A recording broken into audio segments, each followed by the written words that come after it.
Again, welcome to my channel. Now today we are going to discuss about another type of the fermenter which is known as the fluidized bed reactor. Now these fluidized bed bioreactor, these are constitute the packed beds with the smaller particles.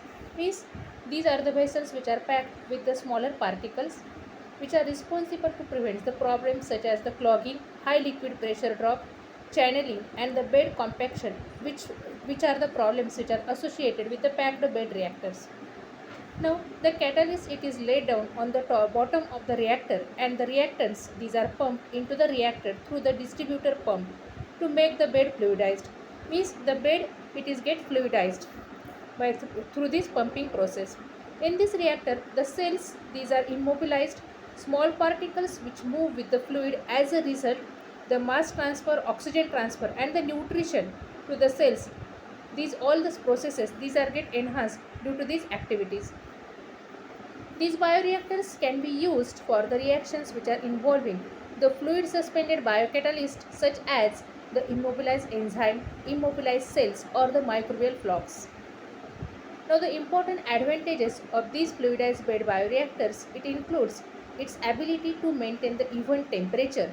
It is easy for the replacement and the regeneration of the catalyst as these are in the immobilized condition. Then the continuity, that is the continuous operation.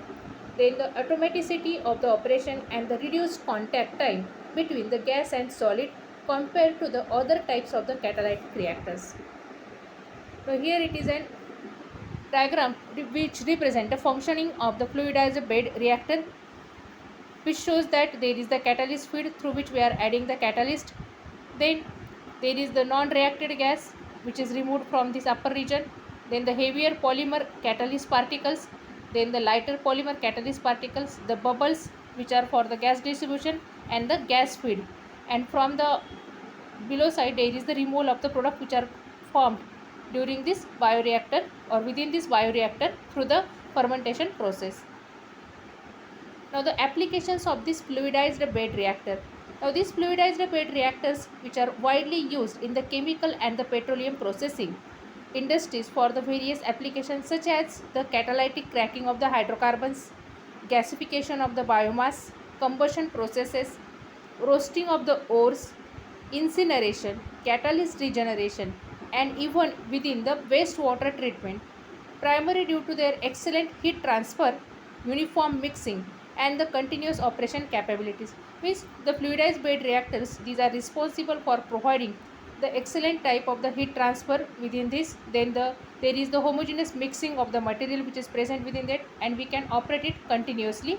So these are the applications of this fluidized bioreactor. So if you like this video, please subscribe my channel and also share this video with your friends.